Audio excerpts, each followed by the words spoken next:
feel like there's a topic I need to talk about, as it's hugely affecting the New Zealand building industry and also having a massive impact on us.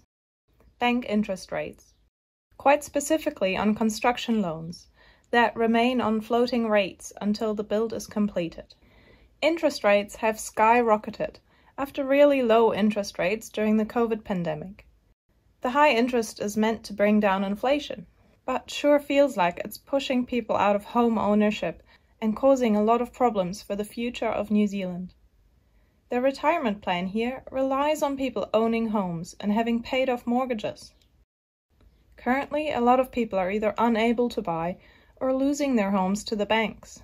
I don't want to dive too much into this rant, but our loan affordability was calculated by the bank at conservative 5%, at a time when it was at 2%.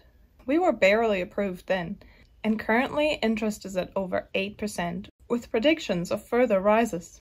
On top of this, we just found out about another massive unexpected price increase for the foundations of our build. Items that we had been assured would be locked in a year ago. We'll meet with a building company in the new year to discuss the promises they made prior to us signing the contract. I'm doing lots of budgeting, trying to find money that doesn't exist. So for now, moving on to build progress. From a side conversation with our project manager, we learned that it would be likely the house could be jibbed before Christmas break. This was quite a surprise, with us assuming Richard could use the holiday time to work on electrical pre-wire without rushing.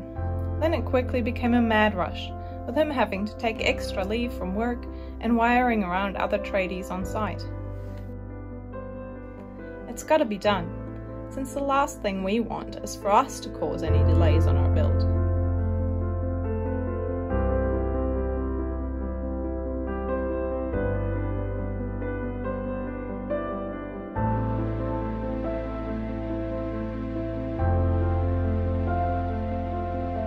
A couple of weeks later, it turns out the plumbers are the ones that are causing delays, and insulation and jib will be done in the new year.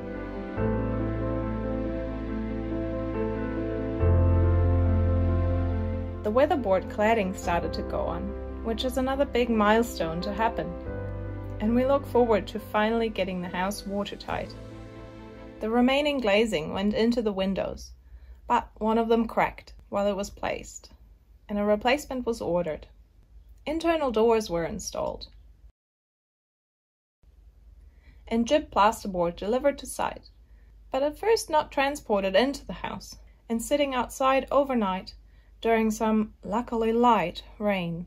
We had to laugh though, when we found out the reason was the two labourers that rocked up were not strong enough to carry the boards down the steep scaffolding steps, over the planks and into the house.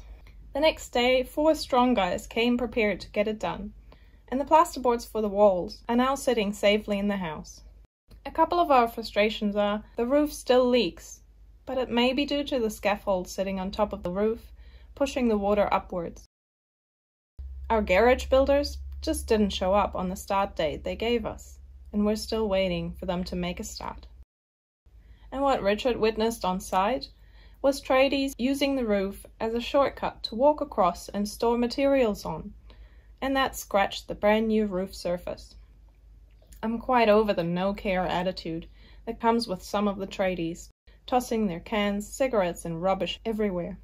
Our project manager sent an email saying, "Site cleanup has started," and it was actually Richard spending hours collecting rubbish and throwing it in the bin.